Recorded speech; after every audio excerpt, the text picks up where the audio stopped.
Hello everyone, welcome to Tea Time. If you recently bought a Nintendo Switch or were thinking about buying a Nintendo Switch, you may also be considering what else do I need besides just the system itself. So here are just some of the essentials that I think really help add to the whole Switch experience. Obviously, you don't need these. Dang it! Arguably, the biggest thing about the Switch is that it can switch. You can connect it to a TV, and you can bring it with you anywhere. So the first thing that I think I would recommend people get is a carrying case for the Switch. This one specifically that I have been using for 3 years now is the Orzly carrying case. I just have the black one. I believe that they make a red one as well, but this thing has been great. It has a nice little zipper here, so you just unzip it, open it up, and then on the inside you have your Switch down here, which is supported by these little straps that you can put it in.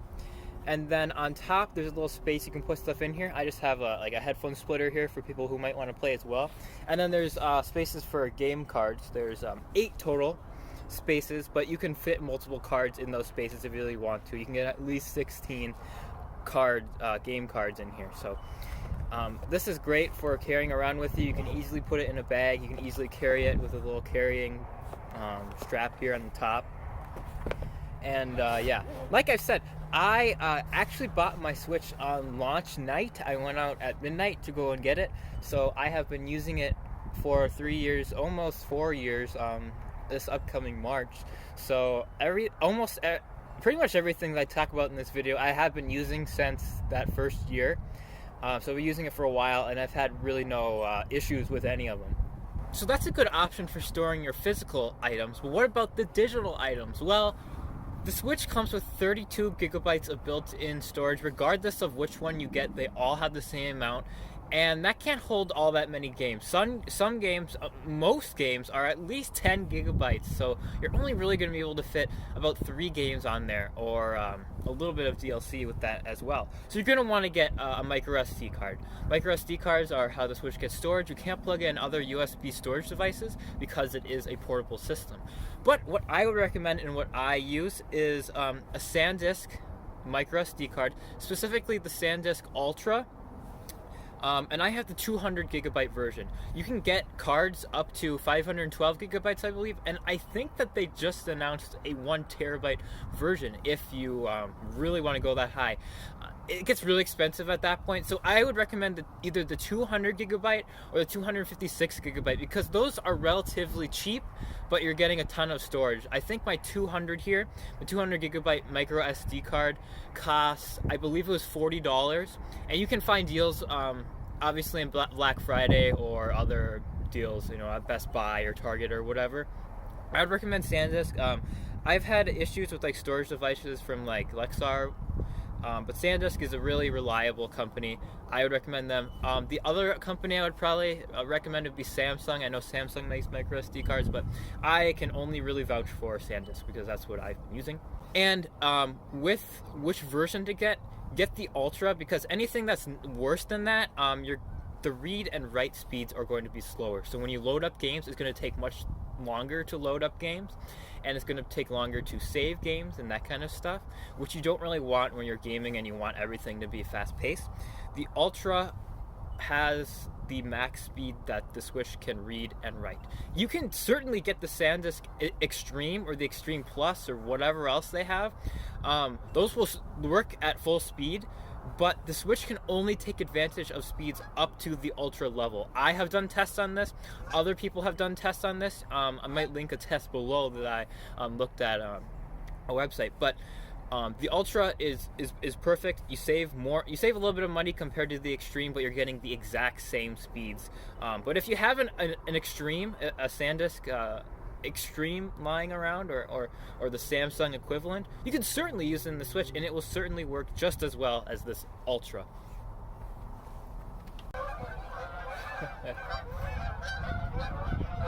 That's a lot of geese.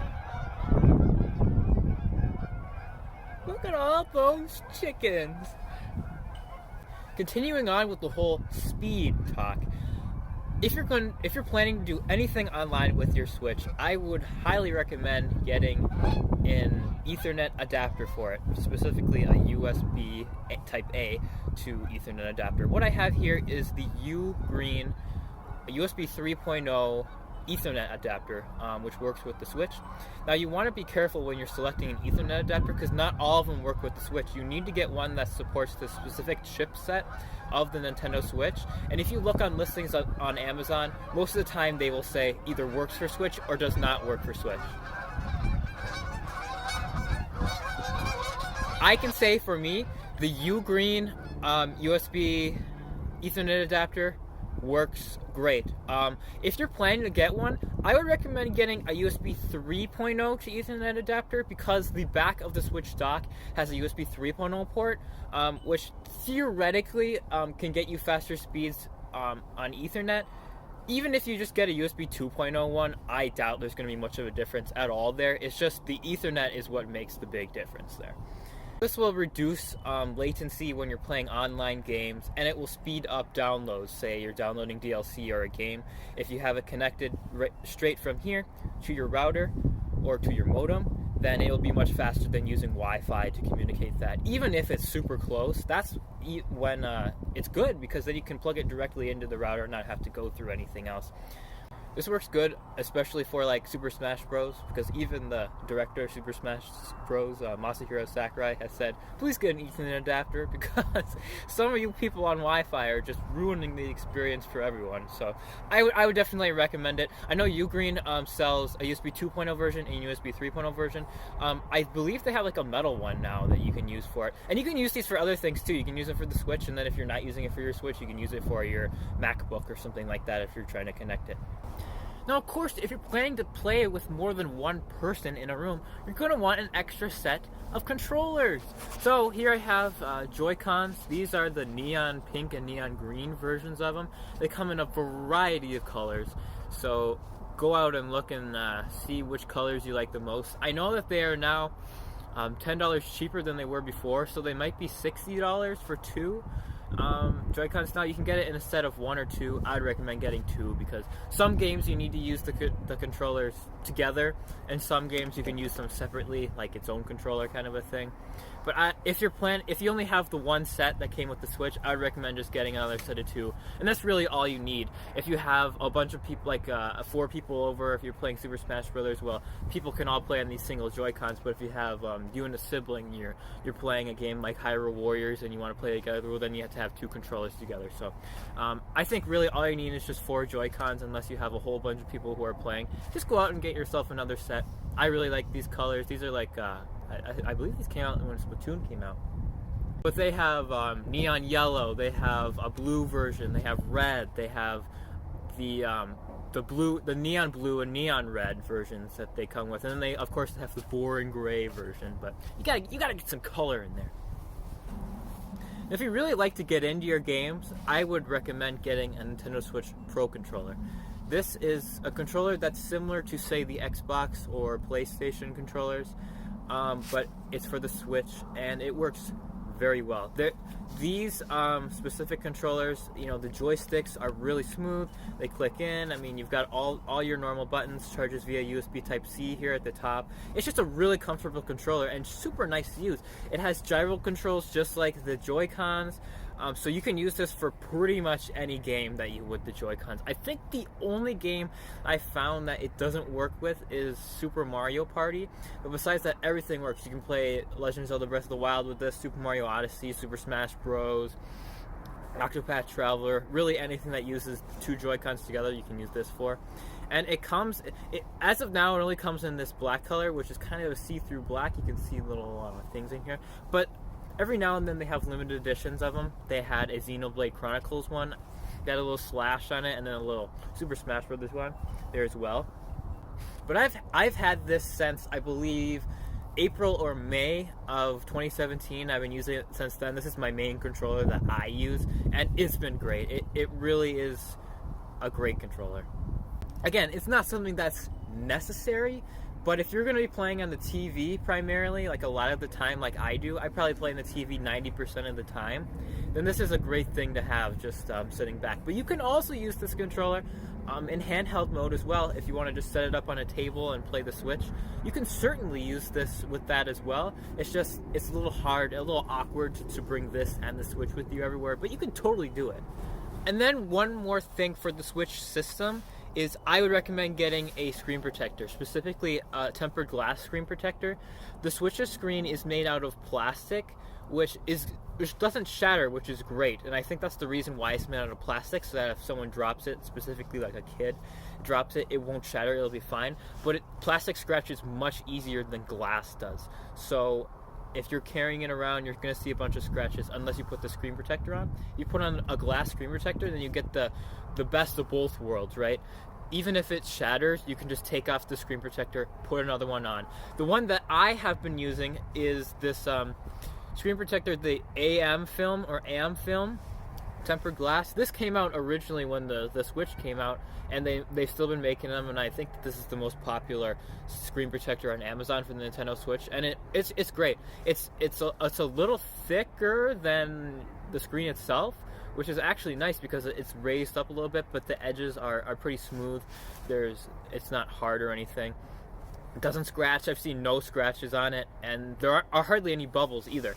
When you get the pack like we have here, I will show you. It comes with a screen protector. It comes in 2 packs, so it comes with a screen protector and then this stuff in here as well. So those are just the main essential things that I recommend getting in addition to the Switch system if you are planning to get it. There is one last thing that I think you need to get, and that is the games. You gotta get games for it, otherwise what's the point of having the thing? So I'm gonna explain to you my top 5 games for the system. This is in no particular order, just the top 5 that I have had the most enjoyment with. So the first one is Super Mario Odyssey. That is a fantastic game. I've gotten all the moons in it because it's just so fun to play. The controls are so fluid.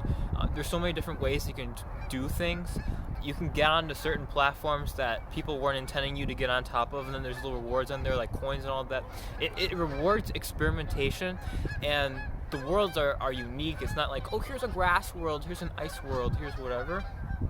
They have so much charm in them, and with the characters and all of that. It's another 3D Mario game similar to Super Mario 64, Super Mario Sunshine, and kind of Galaxy. It's open world.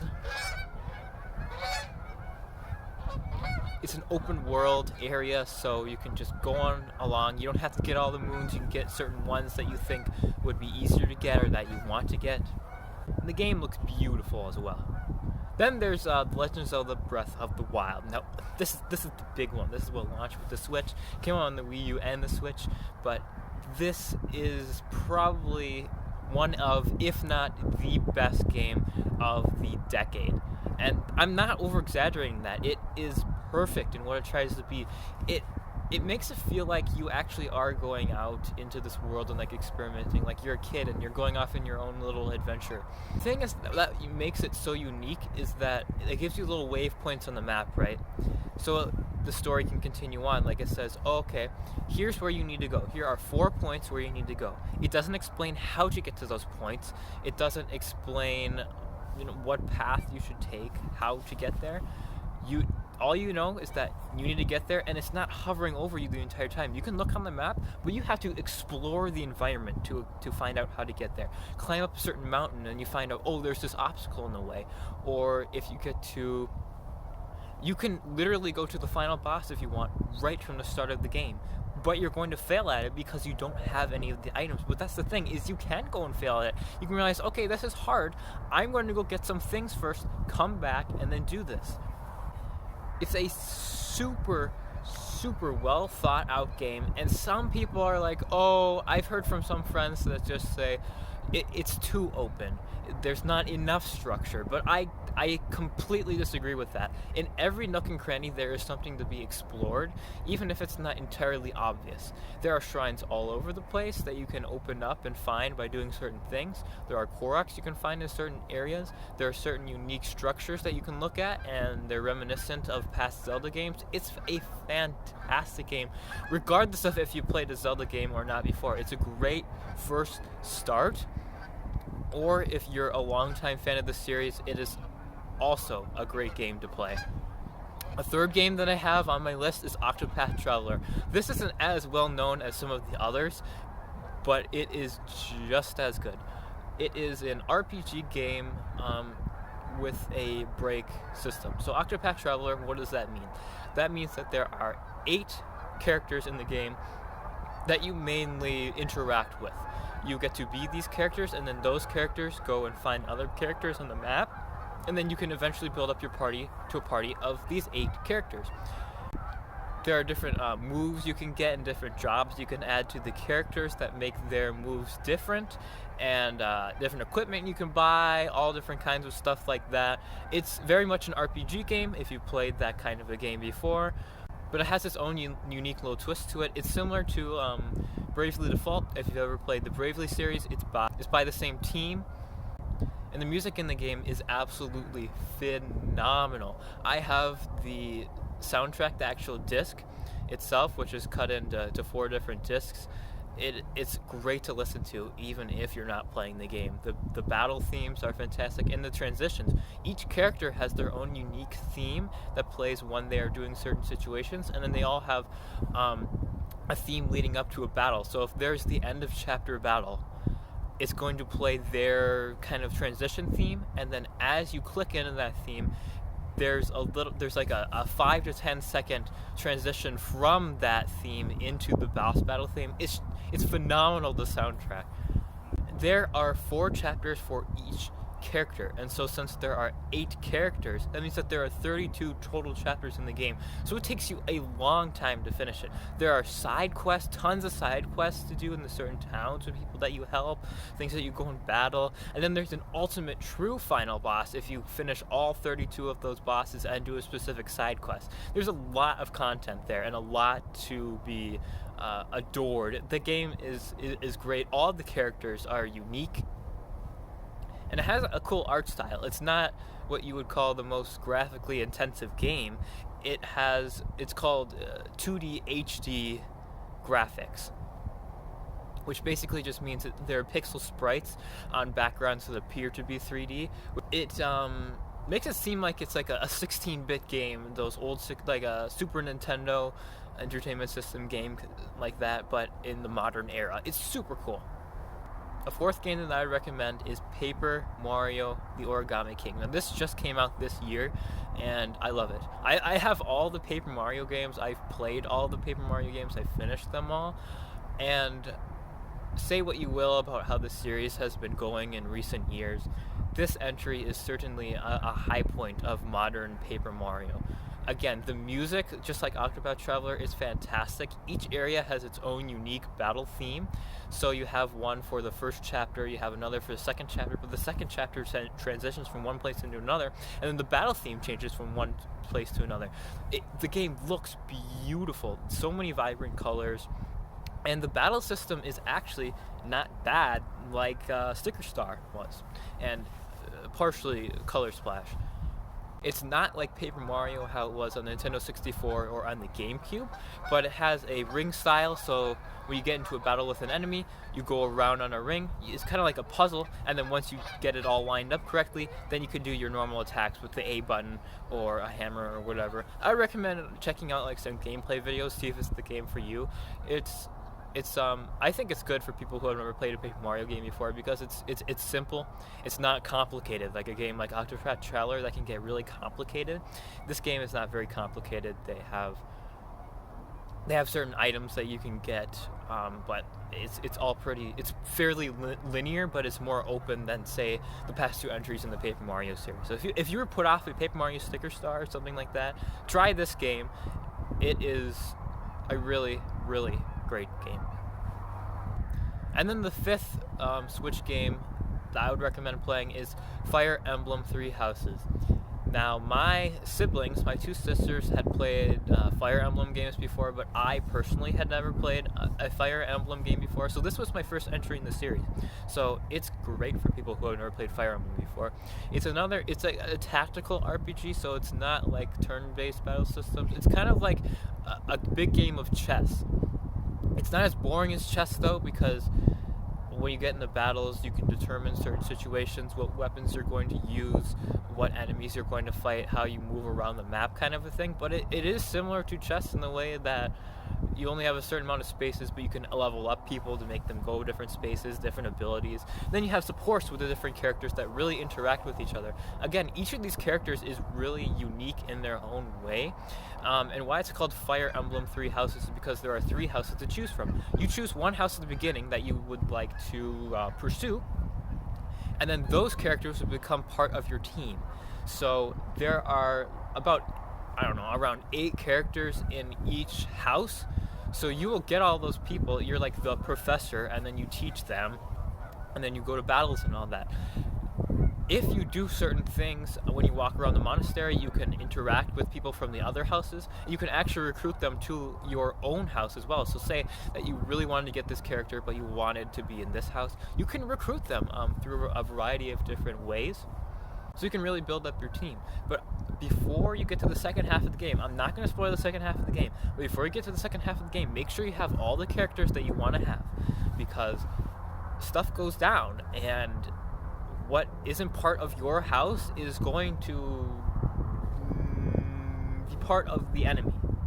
So that's all I have for this Switch Essentials video. Hopefully this helped you in any way. If you have any questions about anything, go ahead and put them down in the comments below. I will gladly answer them. I have to get out of here because it is absolutely freezing. Like, I'm not just saying it's freezing. It's literally below freezing temperature. It's like 27 degrees, right? 27 degrees Fahrenheit right now, and I think my hands are frostbitten. I had to get out from the area I was filming and just warm up my hands. That's why I'm here now, because when I was talking about the screen protector stuff, I'm like, oh my gosh, my hands are so cold. And I'm not sick or anything either. It's just, it's so cold that it makes you sniffle or whatever.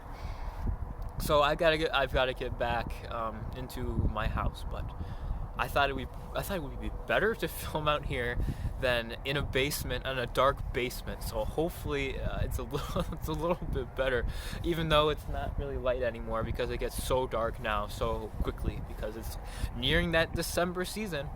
Regardless of what holidays you celebrate, regardless of where you are in the world, I hope that you are having a fantastic and will have a fantastic holiday season this November and December, and obviously a Happy New Year. Thank you all so much for tuning in to Tea Time, and I'll see you guys in the next one. Bye!